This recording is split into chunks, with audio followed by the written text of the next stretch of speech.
الحمد لله نحمده ونستعينه ونستغفره ونعوذ بالله من شرور أنفسنا ومن سيئات أعمالنا من يهده الله فلا مضل له ومن يضلل فلا هادي له وأشهد أن لا إله إلا الله وأشهد أن محمدا عبده ورسوله أما بعد فأعوذ بالله من الشيطان الرجيم يا أيها الذين آمنوا اتقوا الله حق تقاته ولا تموتن إلا وأنتم مسلمون يا أيها الناس اتقوا ربكم الذي خلقكم من نفس واحدة وخلق منها زوجها وبث منهما رجالا كثيرا ونساء واتقوا الله الذي تساءلون به والأرحام إن الله كان عليكم رقيبا يا أيها الذين آمنوا اتقوا الله وقولوا قولا سديدا يصلح لكم أعمالكم ويغفر لكم ذنوبكم ومن يطع الله ورسوله فقد فاز فوزا عظيما فإن خير الحديث كتاب الله وخير الهدي هدي محمد صلى الله عليه وسلم وشر الأمور محدثاتها وكل محدثة بدعة وكل بدعة ضلالة وكل ضلالة في النار فأعوذ بالله من الشيطان الرجيم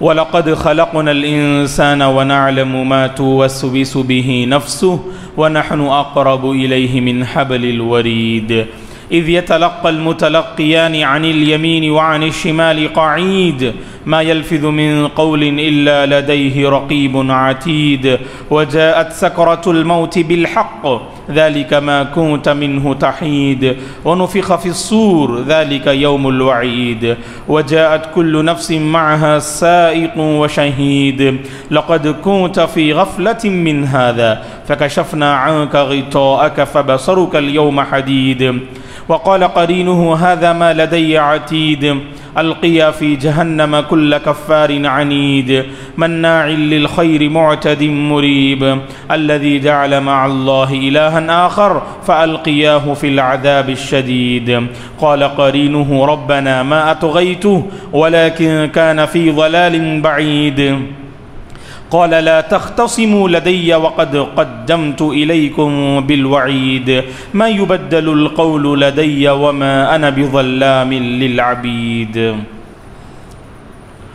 إن الله يأمركم أن تؤدوا الأمانات إلى أهلها ہر قسم کی تعریف بزرگی اور بڑائی اس اللہ وحدہ لا شریک کے لیے ہے جس نے اس ساری کائنات کو پیدا کیا۔ درود اور سلام ہو رحمت للعالمین خاتم النبیین محمد عربی صلی اللہ علیہ وسلم پر جو نبی بنائے جانے سے پہلے صادق و امین سے معروف تھے۔ صحابہ اکرام رضوان اللہ علیہم اجمعین، تابعین، تبع تابعین، تمام مؤمن مرد اور عورتوں پر اللہ کی رحمت اور اس کی سلامتی ہو، آمین۔ محترم بزرگوں، نوجوانوں، عزیز بچوں اور قابل احترام میری ماں اور بہنوں، قرآن مجید میں اللہ تبارک و تعالی نے اعلیٰ اخلاق میں امانت کا ذکر کیا ہے۔ امانت داری ایمان کی علامت ہے۔ ایمان والوں کی پہچان امانتوں میں خیانت نہ کرنا، امانت والوں کے جو مستحق ہیں ان امانت کے مستحق لوگوں تک امانت کو پہنچانا، یہ ایمان والوں کی پہچان ہے۔ قرآن مجید میں اللہ تبارک و تعالیٰ نے ایمان والوں سے مخاطب ہو کر کہا کہ اے ایمان والو، تم اللہ اور رسول کے معاملے میں خیانت نہ کرو۔ خیانت کرنا منافقین کی پہچان اور امانت کو لوٹانا جوں کی توں، تو یہ ایمان والوں کی پہچان ہے۔ رسول اللہ صلی اللہ علیہ وسلم کے متعلق حضرت انس رضی اللہ عنہ فرماتے ہیں ما خطبنا رسول اللہ صلی اللہ علیہ وسلم الا قال لا ایمان لمن لا امانت له ولا دین لمن لا عہد له۔ مسند احمد کی حدیث ہے، صلی اللہ علیہ وسلم کے متعلق حضرت انس فرماتے ہیں اللہ کے رسول جب بھی خطبہ دیتے تو خطبہ دیتے ہوئے یہ ارشاد فرماتے جس کے پاس امانت داری نہ ہو اس کا ایمان مکمل نہیں، اور جس کے پاس عہد و پیمان کا کوئی پاس و لحاظ نہ ہو اس کے پاس کوئی دین اور دینداری نہیں۔ خطبہ مسنونہ کے بعد آپ کے سامنے سورہ نساء کی آیت کریمہ کا ایک ٹکڑا ہم نے اس کی تلاوت کی، جس میں اللہ تبارک و تعالی فرماتے ہیں ان اللہ یأمرکم ان تؤدوا الامانات الی اہلہا، اللہ تمہیں بے شک اس بات کا حکم دیتے ہیں کہ امانت والوں کے پاس امانت کو لوٹا دو۔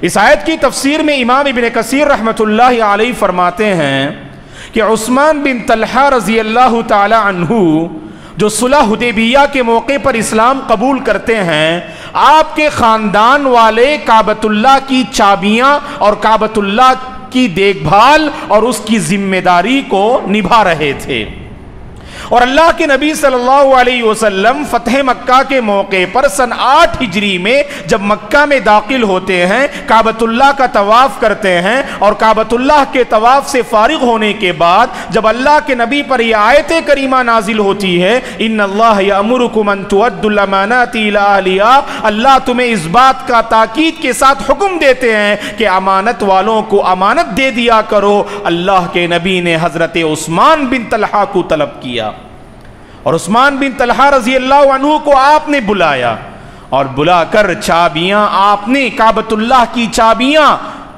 جن چابیوں کو عثمان کے خاندان والے نسل در نسل سنبھال رہے تھے، اللہ کے رسول نے ان چابیوں کو عثمان رضی اللہ عنہ کے حوالے کر دیا۔ امام ابن کثیر رحمۃ اللہ علیہ نے اس واقعے کو نقل کرنے کے بعد کہا آیت تو نازل ہوئی یہ خاص مسئلے اور ایک خاص حکم کو لے کر، لیکن آیت اپنی جگہ عام ہے، اور ہر ایمان والے سے یہ آیت مخاطب ہو رہی ہے کہ اللہ تبارک و تعالی نے جو امانتیں تمہارے حوالے کیا ہے ان امانتوں میں کسی طرح کی کوئی خیانت نہ کرنا۔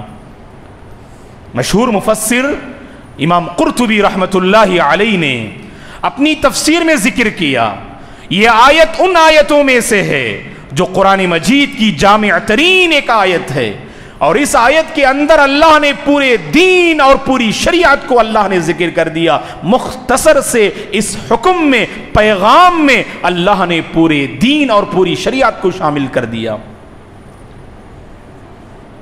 امانت کا مطلب ہم سمجھتے ہیں دوستو، اگر کسی نے آپ کے پاس کوئی چیز بطور امانت کے رکھی، کچھ پیسے کسی نے آپ کے پاس بطور امانت کے رکھا، تو ان پیسوں کو اور اس چیز کو جوں کی توں لوٹانا یہ امانت ہے۔ ہم کہتے ہیں کہ یہ بھی امانت ہے۔ اگر کسی نے آپ کے پاس بطور امانت کوئی زیور، کوئی چیز، کوئی ڈاکومنٹ یا کوئی پیسے اگر کسی نے آپ کے پاس رکھا، اس کو جیسے اس نے رکھا اسی صورت میں ادا کرنا، لوٹانا یہ امانت ہے۔ اور صرف امانت کا تعلق روپیے پیسے سے نہیں، امانت کا تعلق زیورات سے نہیں، بلکہ امانت کا ایک اور وسیع مفہوم اسلام اپنے ماننے والوں کے سامنے پیش کرتا ہے۔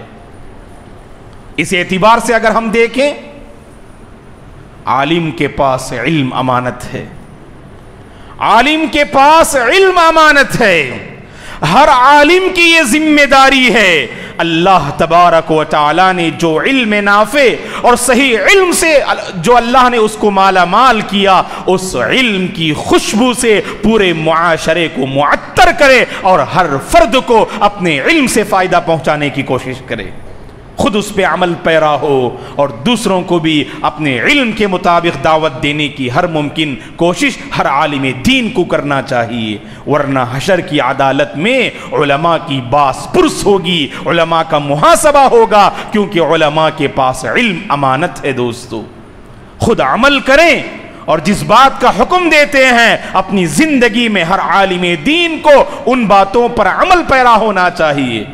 مشہور واقعہ آپ جانتے ہیں، ترمذی کی حدیث ہے، سفر معراج کے موقع پر اللہ کے نبی صلی اللہ علیہ وسلم کا گزر آپ جانتے ہیں۔ معراج کے موقع پر اللہ کے نبی نے جنت و جہنم کے بہت سارے مناظر اللہ کے نبی نے دیکھا، تو وہیں پر جہنم کے مناظر سے گزرتے ہوئے آپ کا گزر ایک ایسی قوم پر سے ہوا جن کے ہونٹ آگ کی قینچیوں سے کاٹے جا رہے تھے۔ فاللہ المستعان۔ اللہ کے نبی نے پوچھا جبریل علیہ السلام سے، من ہؤلاء یا جبریل، اے جبریل یہ کون لوگ ہیں جن کے ہونٹ آگ کی قینچیوں سے کاٹے جا رہے ہیں؟ اللہ کے نبی سے جبریل نے کہا، ہؤلاء خطباء امتک الذین یقولون ما لا یفعلون، اے محمد یہ آپ کی امت کے وہ خطبہ ہیں، وہ علماء ہیں، وہ رہبر ہیں، وہ واعظین ہیں، وہ مبلغین ہیں، وہ بیان کرنے والے ہیں جو کہتے کچھ اور ہیں اور کرتے کچھ اور۔ تو گویا کہ عالم کے پاس علم امانت ہے، تو خود اپنے علم کے مطابق عمل کرنا چاہیے اور دوسروں کو بھی اس کی دعوت دینی چاہیے۔ اور جب تک علماء کے پاس یہ تصور نہیں آئے گا کہ علم اللہ نے جو حوالے کیا ہے یہ امانت ہے، تو گویا کہ اس وقت تک اس کا حق ادا نہیں کر سکتے ہیں۔ مساجد کے ذمہ داران کے پاس مسجدیں امانت ہیں، مسجدوں کے جو متولی حضرات ہیں، مساجد کے جو ذمہ داران اور کمیٹی والے ہیں، ان کے پاس یہ مسجدیں امانت ہیں۔ اور یاد رکھنا کہ اس امانت میں کسی طرح کی خیانت نہ کرنا، کیونکہ حشر کی عدالت میں اللہ تعالیٰ ہر متولی اور ذمہ دار سے پوچھے گا کہ میرے گھر کی ذمہ داری کو میں نے تمہارے سپرد کیا تھا، تم نے اس کا کہاں تک حق ادا کیا؟ لہذا مساجد کے ذریعے سے آس پاس بسنے والوں کو فائدہ پہنچانے کی کوشش ہر مسجد کے ذمہ دار کو کرنا چاہیے۔ دوستو یہ بڑی ذمہ داری، بڑی عظیم ذمہ داری ہے، ذمہ داری سے بڑھ کر یہ امانت ہے، اور اس امانت میں اپنی کوئی دنیاوی مفاد کو لے کر اس میں ذرہ برابر بھی خیانت نہیں کرنی چاہیے۔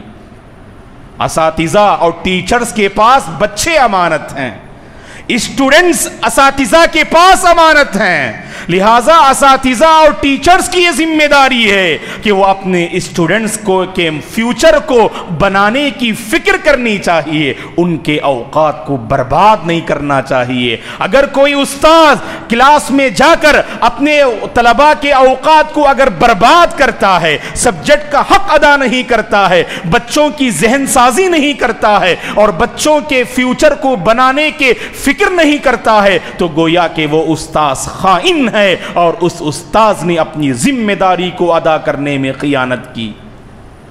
تو لہٰذا اساتذہ کے پاس اسٹوڈنٹس امانت ہیں، تو ہر استاذ کو اس بات کی پوری کوشش کرنی چاہیے اللہ تعالیٰ نے اسٹوڈنٹس کے شکل میں جو امانتیں میرے حوالے کیا ہے، ہر اسٹوڈنٹ کے مستقبل کو بنانے کی میں فکر کروں گا، اس کو آگے بڑھانے کا حوصلہ میں اپنے اندر پیدا کروں گا۔ جب تک استاذ کے اندر یہ ذمہ داری اور یہ تصور پیدا نہیں ہوگا، اس وقت تک کوئی استاذ کامیاب نہیں ہو سکتا ہے۔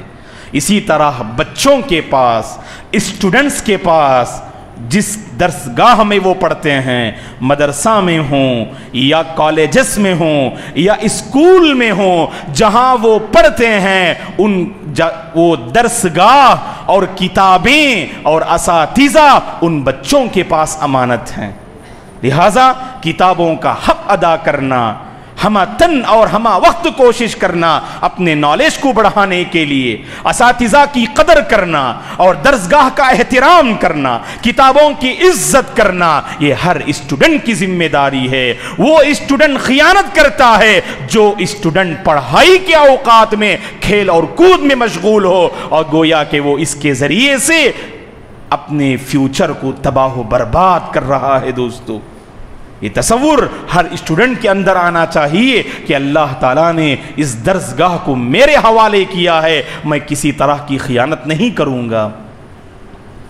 اسی طرح والدین کے پاس بچے امانت ہیں، والدین کے پاس بچے امانت ہیں، اور یاد رکھیں کہ والدین کہ انہوں نے اپنے اس بچے کو جنم دیا تو اس کا یہ مطلب نہیں کہ اس کے ساتھ جو چاہے معاملہ کر سکتے ہیں۔ اللہ کے پاس ان والدین کی گرفت ہوگی جنہوں نے صرف اپنے بچے کی دنیا تو آباد کیا لیکن اپنے بچے کی آخرت کے حوالے سے کوئی فکر نہ کی۔ گویا کہ ایسے والدین اپنے بچوں کی اس امانت میں خیانت کر رہے ہیں دوستو۔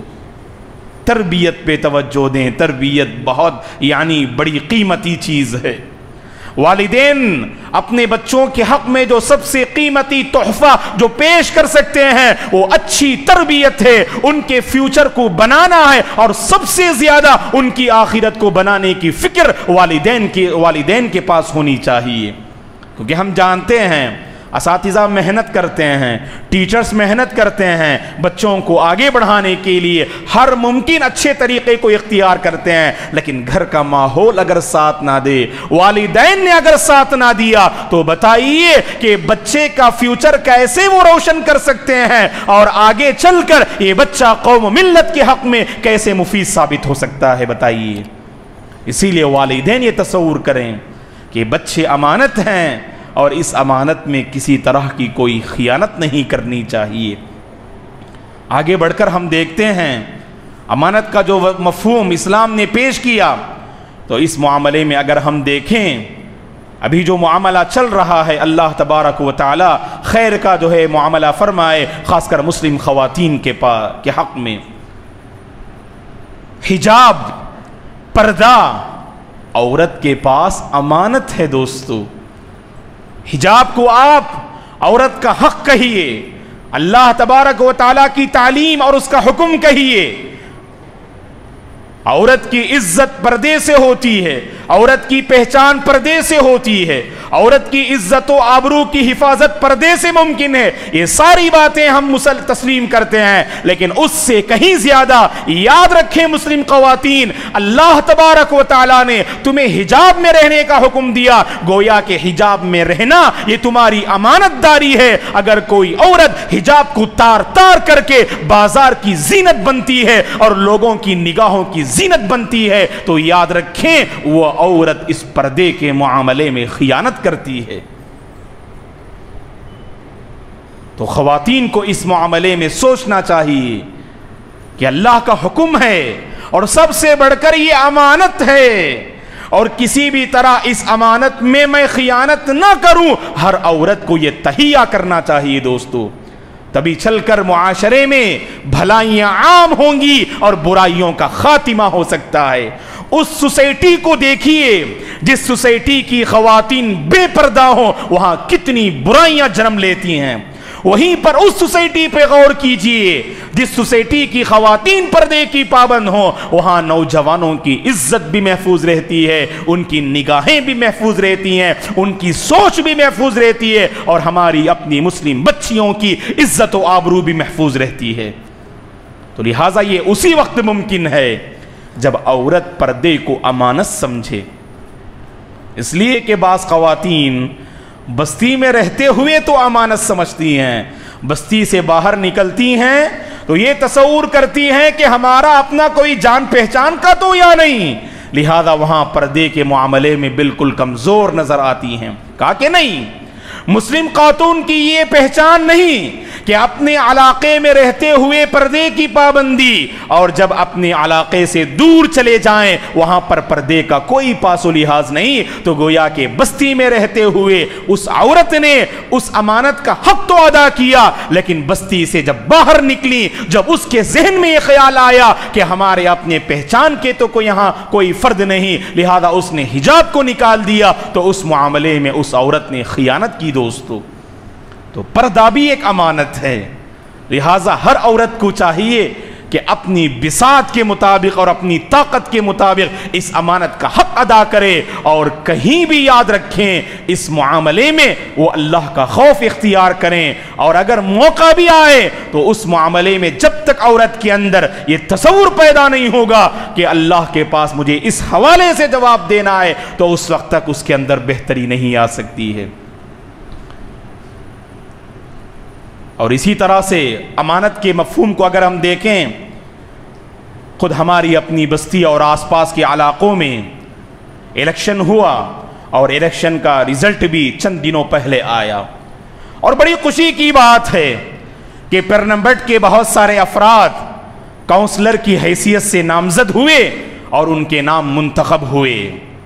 اور یاد رکھیں دوستو، کوئی بھی ذمہ داری آپ کے حوالے کی جاتی ہے، اس کا تعلق دینی فیلڈ سے ہو یا دنیاوی فیلڈ سے، ذمہ داری ہوتی ہے، وہ دین کا معاملہ ہو یا دنیا کا معاملہ، پیسے کا معاملہ ہو یا کسی اور چیز کا معاملہ، ذمہ داری ہوتی ہے، اور ہر ذمہ دار کو یہ چاہیے اپنی ذمہ داری کو اللہ کی جانب سے عطا کردہ امانت سمجھے۔ تو ان ممبران کو چاہیے، کاؤنسلروں کو چاہیے کہ جو ذمہ داری اللہ نے ان کے حوالے کی ہے، آپ مسلمان ہیں، آپ دوسروں سے ممتاز ہیں، دوسروں سے بہت الگ ہیں، آپ کی پہچان الگ ہونی چاہیے، آپ کی سوچ الگ ہونی چاہیے، آپ کی تڑپ الگ ہونی چاہیے، آپ کا کیریکٹر دوسروں سے الگ ہونا چاہیے کہ میری ساری کوششیں لوگوں کو فائدہ پہنچانے کے لیے گزریں، اسی لیے میں کاؤنسلر بنا ہوں، اسی لیے میں ذمہ دار بنا ہوں، اور اللہ کے پاس حشر کی عدالت میں اس ذمہ داری کے حوالے سے اللہ مجھے پوچھے گا۔ ایک روپیہ بھی اگر میں گھپلا کر رہا ہوں، اللہ کے پاس مجھے جواب دینا ہے، کیونکہ اللہ کے نبی نے صاف طور پر فرما دیا، کلکم راعٍ وکلکم مسئول عن رعیتہ، تم میں سے ہر ایک ذمہ دار ہے، اور ہر ایک سے اس کی ذمہ داری کے بارے میں اللہ کے پاس جواب دینا ہوگا۔ اسی طرح دوستو، دین اللہ کی بہت بڑی امانت ہے، دین کو امانت سمجھیے۔ اللہ تعالیٰ نے اس دین کو ہم امت مسلمہ اور مسلمانوں کے حوالے کیا ہے۔ یاد رکھیں کہ دین کو ہم نے اپنا لیا، اسلام کو ہم نے قبول کر لیا، اللہ کے رب ہونے سے ہم راضی ہو گئے۔ یاد رکھیں کبھی بدعات و خرافات کے دروازے کو نہ کھٹکھٹانا، کبھی شرک کے راستے پر نہ چلنا۔ وہ مسلمان خیانت کرتا ہے جو دین کو اپنانے کے بعد بدعات و خرافات کے راستے کو اختیار کرتا ہے۔ وہ مسلمان امانت دار ہو نہیں سکتا جس کی زندگی میں خالص توحید نہ ہو، وہ مسلمان امانت دار ہو نہیں سکتا جس کی زندگی میں بدعات و خرافات ہو اور شرک کی گندگیاں ہوں۔ شعبان کے مہینے میں ہم دیکھتے ہیں بڑا عظیم مہینہ ہے، بڑا مقدس مہینہ ہے، رمضان سے پہلے اللہ تعالی ہمیں تیاری کرنے کا ایک سنہرا موقع عطا کیا ہے۔ زیادہ سے زیادہ روزوں کا اہتمام کریں، نیکیوں کے میدان میں آگے بڑھیں، لیکن شیطان دیکھیے اس مبارک گھڑی میں بھی امت مسلمہ کی ایک بڑی تعداد کو بدعات و خرافات میں مبتلا کر کے رکھتا ہے۔ میری مراد شعبان کی 15ویں تاریخ، شعبان کی 15ویں رات، ہندوستان کے کتنے مسلمان ہیں اللہ انہیں ہدایت دے، صرف اس خاص رات عبادت کا اہتمام کرتے ہیں اور اگلے دن روزہ رکھتے ہیں اور سمجھتے ہیں کہ میں کامل مسلمان ہوں، سچا مسلمان ہوں۔ اللہ ہدایت دیں ایسے مسلمانوں کی سوچ اور ایسے مسلمانوں کے دین کو اللہ تعالی ہدایت دے، جو دین کے نام پر دین کو بدنام کرتے ہیں، جو دین کے نام پر دین میں خیانت کرتے ہیں، وہ لوگ جو اس طرح کی بدعات میں مبتلا ہوتے ہیں۔ اللہ کی قسم کھا کے ہم کہتے ہیں دوستو، ہمارے نبی نے اس رات خصوصیت کے ساتھ کوئی عبادت کا اہتمام نہیں کیا۔ اللہ اس پر گواہ ہے، اللہ کے نبی اور صحابہ نے اس رات خصوصیت کے ساتھ اللہ کی قسم کوئی عبادت کا اہتمام نہیں کیا۔ کوئی دلیل نہیں ہے اس رات خصوصیت کے ساتھ کہ آپ عبادت کریں۔ جب ہمارے نبی نے نہیں کیا، جب صحابہ نے نہیں کیا، تو کیوں دوستو دین کے معاملے میں ہم اس قدر کمزور ہیں؟ دین کے معاملے میں آخر یہ لاپرواہی ہمارے اندر کیوں پائی جا رہی ہے؟ ہمارے باپ دادا نے کیا، اللہ انہیں مغفرت کرے، وہ تو چلے گئے، لیکن اب ہماری ذمہ داری دین کو دین کے طور پر ہم اختیار کرنا چاہیے، اور ہماری وہ سمجھ ہو جو ہمارے صحابہ اور نیک لوگوں نے جیسے دین کو سمجھا۔ دوستو، یہ دشمنان کی سازش ہے، وہ جانتے تھے دین کو ختم نہیں کر سکتے لیکن دین کو بدنام کر سکتے ہیں۔ اسی لیے 4th سینچری میں شب برات جیسی بدعات اس امت میں جنم لی۔ دوستو 4th سینچری، جانتے 4th سینچری کا مطلب گویا کہ اسلام آنے کے 300 سال کے بعد یہ بدعت اس دنیا میں جنم لی، اور اس سے پہلے 300 سال کی تاریخ پڑھ کر دیکھیے، ایک ایک صفحہ پڑھ کے دیکھیے آپ، اگر چاہیں تو لا کر ہمارے پاس بتائیے آپ، اگر کوئی بھی دلیل ہو تو بتائیے آپ کہ جس میں آپ یہ ثابت کر سکیں کہ ہمارے نبی نے اور صحابہ نے اس رات خصوصیت کے ساتھ اہتمام کیا ہو۔ کہا کہ نہیں۔ تو پھر دین کے معاملے میں لاپرواہی کیوں ہے دوستو؟ نہیں، اللہ سے مجھے بھی ڈرنا چاہیے اور ہم میں سے ہر ایک کو ڈرنا چاہیے۔ دین اللہ کی بہت بڑی امانت ہے، اور اس امانت میں خیانت نہ کرنا، بدعات و خرافات کے ذریعے اس امانت میں خیانت نہیں کرنی چاہیے۔ دوستو، اللہ مجھے بھی دین کی صحیح سمجھ عطا فرمائے اور ہر امت مسلمہ کو بھی دین کی صحیح سمجھ عطا فرمائے۔ امانت کی شکل میں اللہ تعالیٰ نے جو مختلف ذمہ داریاں اللہ نے ہمارے حوالے کر رکھی ہیں، ان ذمہ داریوں کو نبھانے کی اللہ توفیق عطا فرمائے۔ صحیح ڈھنگ سے ہم دین پر عمل کرنے والا رب العالمین ہم میں سے ہر ایک کو بنائے۔ اللہ تعالیٰ ہم میں سے ہر ایک کو امانت دار بنائے، اللہ تعالیٰ ہم میں سے ہر ایک کو امانت دار بنائے، اور جو ذمہ داری اللہ نے ہمارے حوالے کی ہے اس ذمہ داری کو صحیح ڈھنگ سے اللہ ادا کرنے کی توفیق عطا فرمائے۔ ہر قسم کی پریشانی سے اللہ ہمیں محفوظ رکھے۔ قرض کے معاملے میں اگر کوئی بندہ ڈوبا ہوا ہے، اللہ تبارک و تعالیٰ اس قرض ادا کرنے کے راستے اس کے حق میں آسان فرمائے۔